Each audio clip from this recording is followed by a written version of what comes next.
ঘরে ঘরে জালো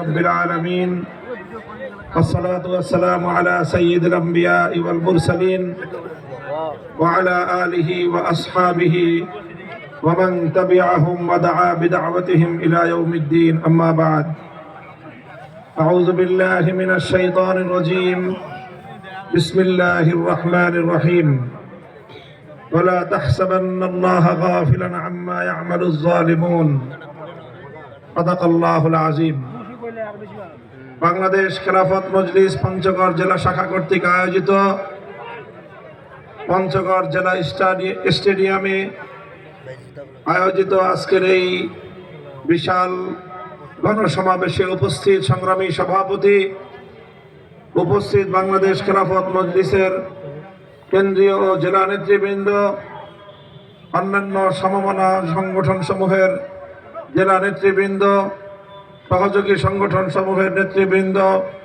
আল্লাহুম্মা লাকাল হামদু ওয়া লাকাশ শুকর।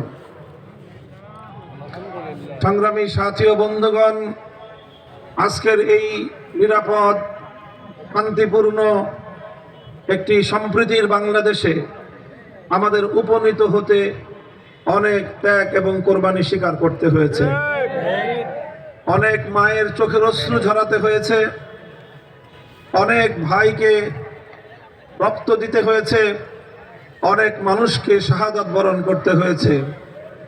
তাই আজ এই মুক্ত নিরাপদ শান্তি ও সম্প্রীতির বাংলাদেশে আমি সেই সকল শহীদানদেরকে শ্রদ্ধা ভরে স্মরণ করছি, তাদের রুহের মাগফিরাত কামনা করে আল্লাহর দরবারে তাদের জন্য জান্নাতের উঁচু মাকামের দোয়া করছি। 2009 সালের পিলখানা ট্র্যাজেডিতে শাহাদাত বরণকারী 57 জন দেশপ্রেমিক সেনা কর্মকর্তা, 2013 সালে বিশ্বনন্দিত মুফাসসিরে কোরআন আল্লামা দেলোয়ার হোসেন সাঈদী রাহিমাহুল্লাহর বিরুদ্ধে যখন একটি সাজানো মামলায় অত্যন্ত বর্বরভাবে মিথ্যা মামলার রায় দিয়ে মৃত্যুদণ্ড ঘোষণা করেছিল, কোরআন প্রেমিক তৌহিদি জনতা সে রায় মেনে নেয়নি। বিক্ষুব্ধ লাখো জনতা শান্তিপ্রিয় প্রতিবাদ নিয়ে তারা রাজপথে নেমে আসলে পাখির মতো গুলি করে শতাধিক কোরআন প্রেমিক জনতাকে হত্যা করেছিল। 2013 সালে আল্লাহর নবীর ইজ্জতের হেফাজতের দাবি করতে গিয়ে আল্লাহর নবীর ইজ্জতের ঝান্ডা সমুন্নত করার ইমানি দাবি নিয়ে হেফাজতে ইসলাম বাংলাদেশ 13 সালের 5ই মে জড়ো হয়েছিল শাপলা চত্বরে। রাতের অন্ধকারে সকল আলোগুলো নিভিয়ে দিয়ে ঘুমন্ত তাহাজ্জুদরত হেফাজতে ইসলামের অসংখ্য নেতা কর্মীকে গুলি করে ঠান্ডা মাথায় গণহত্যা চালিয়েছিল।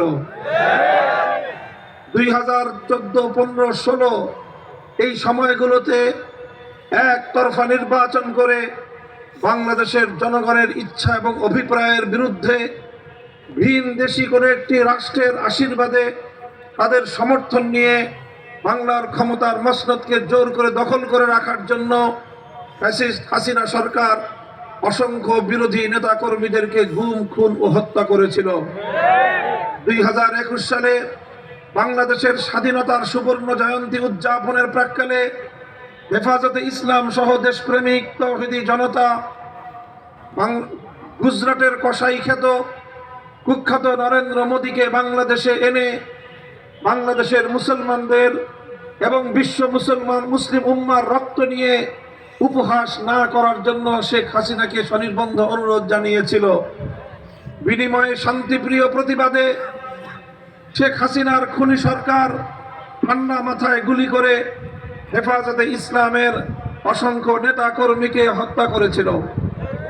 আর 2024 সালের জুলাই আগস্ট জুড়ে যা হয়েছে, এক কথায় একবিংশ শতাব্দীর বিশ্ব ইতিহাসে একটি নজিরবিহীন ঘটনা। এভাবে টার্গেটকৃত শান্তভাবে ঠান্ডা মাথায় ছাত্র জনতাকে খুন করা যায়, দেশের প্রত্যন্ত অঞ্চলে হত্যা করে গোটা দেশটাকে একটি বদ্ধভূমিতে পরিণত করা যায়, শেখ হাসিনার শাসন না দেখলে এ কথা বিশ্বাস করার উপযুক্ত ছিল না। দেশের মানুষের ট্যাক্সের টাকায় কেনা, দেশের জনগণের নিরাপত্তায় নিয়োজিত হেলিকপ্টার দিয়ে আকাশ থেকে গুলি করে করে হত্যা করেছে। হাতুড়ি লীগ, হেলমেট লীগকে নামিয়ে দিয়ে বাংলাদেশের প্রতিটি জেলায় জেলায় স্কুল, কলেজ, ইউনিভার্সিটি, মাদ্রাসার ছাত্রদেরকে হত্যা করেছে। 3 বছরের শিশু পর্যন্ত বাবার কোলে থেকেও ঘরের মধ্যে রেহাই পায়নি। সহস্রাধিক প্রাণকে হত্যা করে এরপরও শেখ হাসিনার রক্ত তৃষ্ণা মেটেনি। সে চেয়েছিল লক্ষ মানুষকে হত্যা করতে হলে তাও করবে, ক্ষমতার মসনদ ছাড়বে না। এমন একটি পরিস্থিতিতে আমার আল্লাহ পাক রহম করেছিলেন।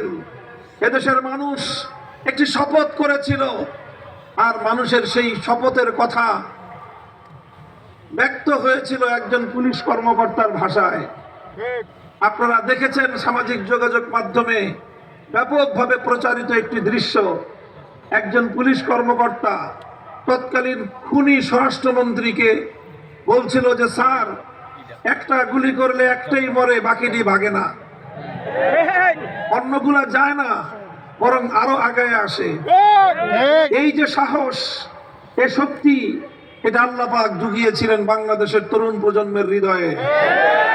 তারা শপথ করেছিল, জীবন দিতে হলে জীবন দেব, রক্ত দিতে হলে রক্ত দেব, তবু এদেশের মানুষকে জালিমের হাত থেকে মুক্ত করে ছাড়ব। মায়েরা সন্তানদেরকে আদর করে, সোহাগ করে, নিজে হাতে ধরে রাজপথে এনে দেশের জন্য, জনগণের জন্য উৎসর্গ করে বলেছিলেন, আমার এক সন্তান, তুমি যাও, তোমার আত্মত্যাগের বিনিময়ে বাংলাদেশের আগামী প্রজন্ম মুক্তি পাবে। যে দেশের মায়েরা, যে জাতির মায়েরা হাসি মুখে নিজের সন্তানকে সত্যের জন্য উৎসর্গ করতে পারে, আমি বিশ্বাস করি সে জাতিকে দাবায় রাখার কোন শক্তি পৃথিবীতে নাই। স্যালুট জানাই সেই সকল মায়েদেরকে যারা আগামী প্রজন্মের কথা চিন্তা করে, বৃহত্তর স্বার্থের কথা চিন্তা করে, দেশ এবং জাতির ভবিষ্যতের কথা চিন্তা করে দেশকে ফ্যাসিবাদ, স্বৈরাচারী মুক্ত করবার লক্ষ্যে নিজের কলিজার টুকরা বুকের ধনকে পর্যন্ত উৎসর্গ করতে তারা প্রস্তুত হয়ে গিয়েছিলেন। মায়ের সন্তানকে মায়ের বুক থেকে কেড়ে নিয়ে জিন্দানখানায় পাঠায়, রিমান্ডে অকথ্য নির্যাতনের জন্য পাঠায়। সেই মা সন্তানের পিঠ চাপড়ে বলে, সাহস ধরে রেখো, অন্যায়ের সামনে মাথা নত করো না। যে দেশের মায়েরা সন্তানদেরকে এভাবেই উদ্বুদ্ধ করতে পারে, প্রেরণা যোগাতে পারে, সে জাতি কোনদিন পরাজয় মানতে পারে না।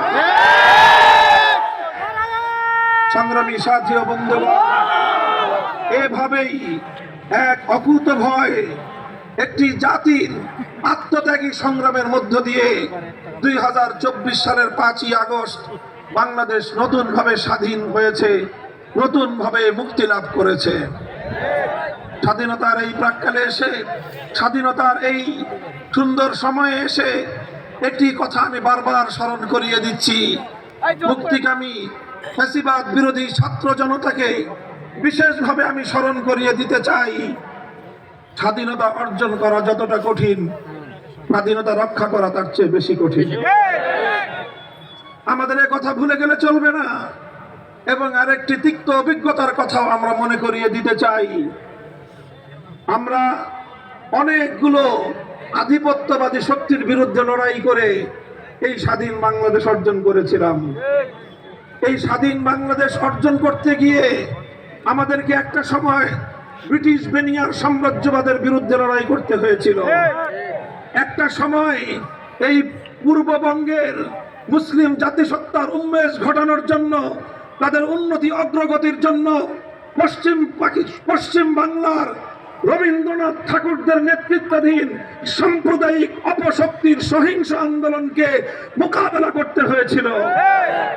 এরপরে আমাদেরকে পশ্চিম পাকিস্তানের খান পাঠানদের অত্যাচারী শাসনের মোকাবেলা করে তারপরে আমাদেরকে স্বাধীনতা অর্জন করতে হয়েছিল। আমাদের স্বাধীনতার সূচনা হয়েছিল ইনশাআল্লাহ বলে। স্বাধীনতা সংগ্রাম অর্জিত হয়েছিল, সফলতা লাভ করেছিল বিজয় দিবস উদযাপন করার কয়েক মাসের মধ্যে। বাংলাদেশের তৎকালীন 7 কোটি মানুষের ইচ্ছা, অভিপ্রায় এবং আকাঙ্ক্ষাকে বৃদ্ধাঙ্গুলি প্রদর্শন করে বাংলাদেশের হাজার বছরের ঐতিহ্যকে দুপায়ে দলিত করে দিন দেশি আরেকটি রাষ্ট্রের প্রেসক্রিপশন অনুযায়ী তাদের একটি চিরকুটকে সামনে রেখে জনমানুষের আকাঙ্ক্ষার বিরুদ্ধে 72 সালে একটি সংবিধান বাংলাদেশের মানুষের কাঁধের উপর চাপিয়ে দেওয়া হয়েছিল। আমি বলি 72 সালের সেই চেতনা, এই চেতনার মাধ্যমে 71 সালের চেতনাকে হাইজ্যাক করা হয়েছিল। এরপরে অর্ধ শতাব্দীকাল পর্যন্ত এদেশের মানুষকে তাদের ইচ্ছা, অভিপ্রায়, হাজার বছরের ঐতিহ্যের বিরুদ্ধে পরিচালিত করার চেষ্টা করা হয়েছে।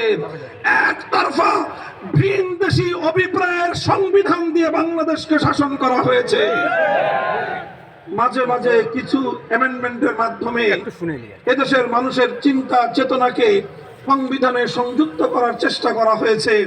কিন্তু আবার যখনই এই ফ্যাসিবাদী আওয়ামী সরকার, বাকশালী সরকার যখনই ক্ষমতায় এসেছে, তখনই আবার এদেশটাকে ইসলাম থেকে মাইনাস করার চেষ্টা করেছে।